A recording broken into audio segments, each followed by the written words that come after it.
שמי עוד תלמיד של מורי חותני, הרב שמשון נדל, נדל תלמיד שלו ורב בקהילת זיכרון יוסף בהר נוף בירושלים, בראש כולל סיני, שיספר, ידבר, יאמר דברים בשמו, כל מה שליבו חפץ.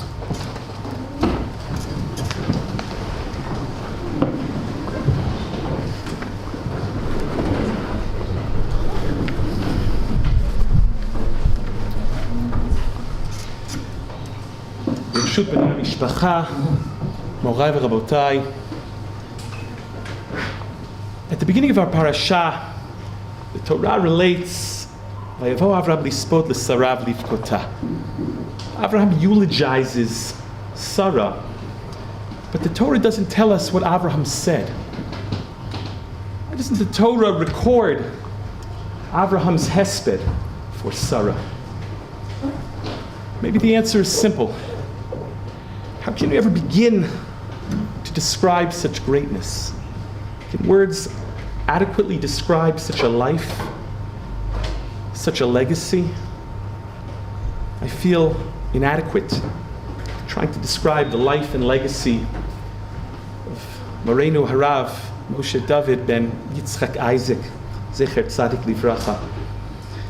Instead, I'll try to describe a little bit of what he meant to me and to Klal Yisrael. And b'shutchem, I'll echo some of the things that I've already written about Mori v'Rabbi, Rav Tendler. Rav Tendler was so many things. He was a posek and a professor, a Rosh Yeshiva with a PhD in microbiology, a synagogue rabbi and a scientist. But to me, he was my Rebbe Muvhak. When I was in yeshiva and trying to find my place, so at Mekomi, I floated from shir to shir, and I ended up in Rav Tendler's classroom at the suggestion of a close friend and another close Talmud, Gili Hopt. And as Rav Tendler would say, I never left. His shir was not like any other shir in the yeshiva. Rav Tendler didn't get lost in abstractions, didn't have time for pilpulin, for lumdis. His shir was aliba de hilchasa, focusing on halacha l'maisa, the practical application of halacha. The sugya came to life as Rav Tendler would share real shilas, real questions and cases that he was personally involved in, drawing on years of experience as a posek. We would often look together at the Igros Moshe, the tshuvos of his beloved Shver, Agon, Moreno Rav Moshe Feinstein Zatzal, with Rav Tendler providing fascinating footnotes and stories and anecdotes and important background information to the tshuva, oftentimes cases, again, that he was personally involved in. He taught us halacha hands-on. After his p'tira, another close Talmud of more recent years sent around a video of Rav Tendler slicing chal, a cow's udder, on a classroom desk at Yeshiva University. And he believed it wasn't enough just to learn Yoredeya. You had to see it. You had to experience it. Eina doma shmiyah l're'iyah. I shared with this same Talmud, after he sent me the clip, how one year I convinced Mori v'Rabbi Rav Tendler and the administration at REITs to let Rav Tendler teach a shir in Hilchot Nidah, the laws of family purity. And on the first day of class, the very first day, Rav Tendler passed around to a student's mar'ot stapled to index cards, if you can imagine. Halacha hands-on. Rav Tendler's Torah was a Torah Chayim, a living, breathing tradition that engages the modern world and confronts its challenges. He believed that an understanding of science and technology and the metzius, the reality, is indispensable in order to understand Torah and apply halacha. He embodied Yeshiva University's motto of Torah Umada, And he saw no conflict between Torah and Madda, Torah and science. For him, they lived together in perfect harmony. They complemented one another. He was equally at home quoting Galen as he was quoting the Rambam, equally at home in the Dalet Amos of the Beis Medrash as the 4 L's of the laboratory. But he would often quip that there should be more Madda in the yeshiva and more Torah in the university. And that's just what he did. He brought science into the Beis Medrash and Torah into the science laboratory. Sophisticated sugyos were illuminated by scientific material, and his biology classes were peppered with statements of Chazal. The past few weeks, I've been going through notebooks and files and folders from his Gemara shiurim and looking at the amount of scientific material that he would dispense and distribute to us. Articles from scholarly journals, from scientific journals, medical journals, New York Times articles.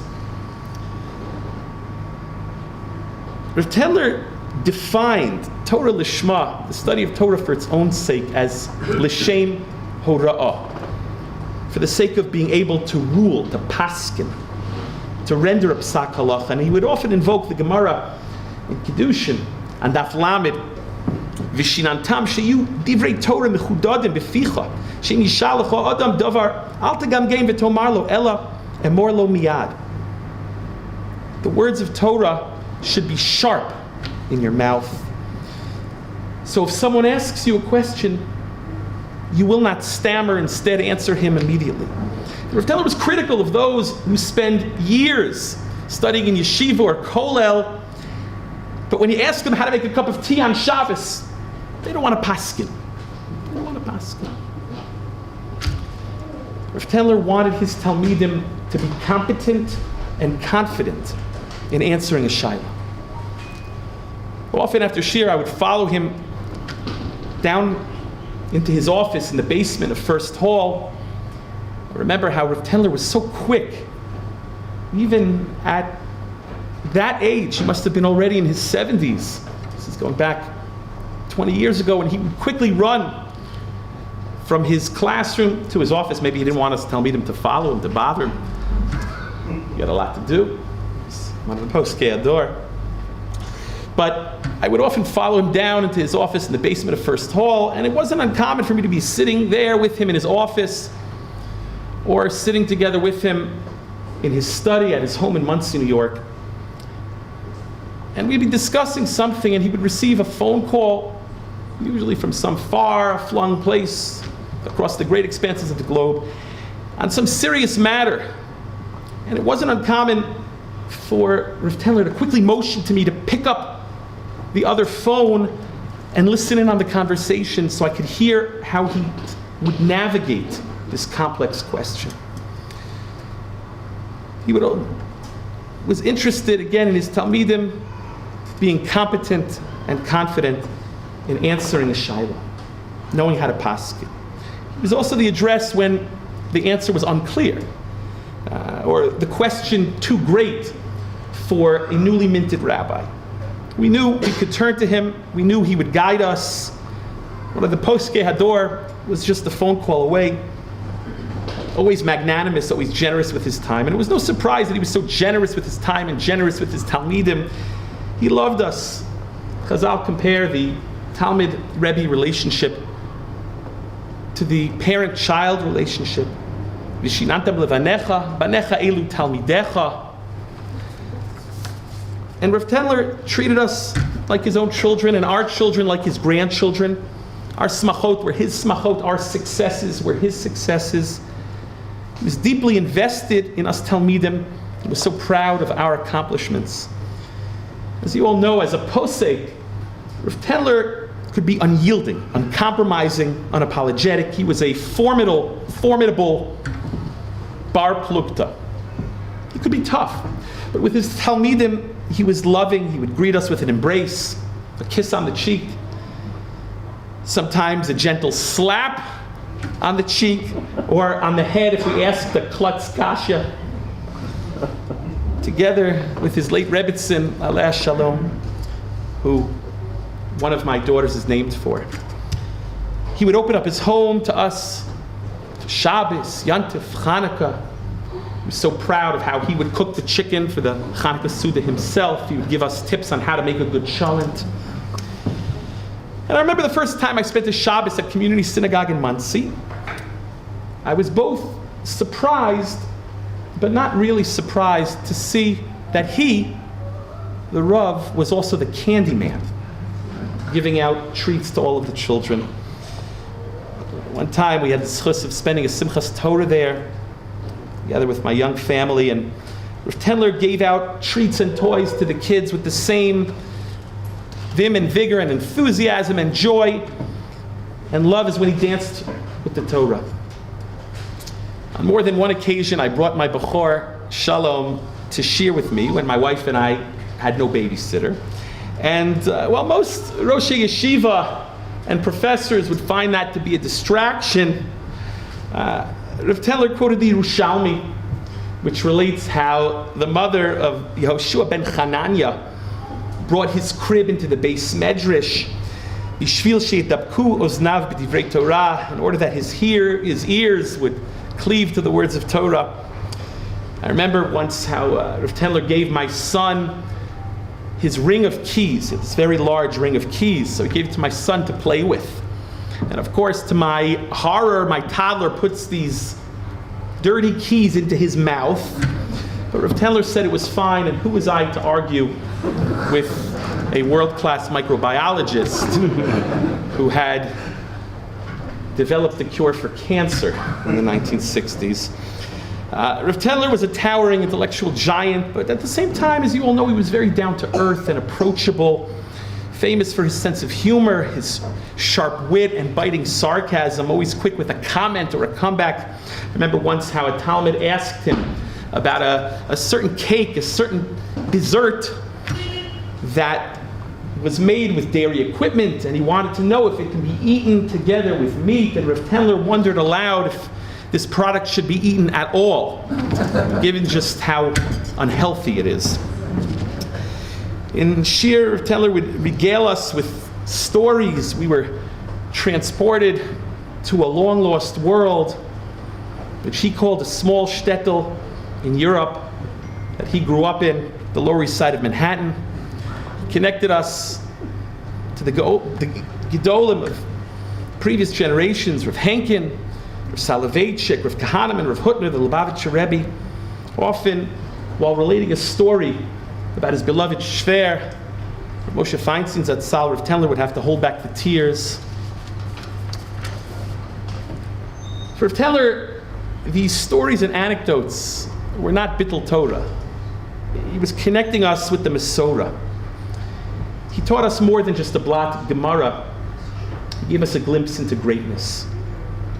My 10-year-old was watching the Levaya together with me and innocently asked me, "Who will be your Rebbe now?" Fighting back the tears, I answered him, "I don't know. Yes, there are poskim I can consult with. Yes, there are shiurim I can attend. But you only have one Rebbe Mufhak. Only one Rebbe Mufhak who teaches you Rov Chochmah, who guides you and shapes you. But I can say that I feel Rav Tendler's presence in my life strongly. Tzadikim b'mitatam, kruyim chayim. His Torah and guidance continues to guide me as a rabbi, a teacher, a husband, and a father. Mi Moshe ad Moshe lo kam ki Moshe. Like Moshe Rabbeinu, the Rambam Moshe ben Maimon, Hagon Rav Moshe Feinstein. Rav Tendler taught Torah to generations, connecting them to our rich Masorah. He was a living link in the chain of tradition and leaves a lasting legacy in the myriads of Talmidim he taught and inspired. Yehi Zichro Baruch.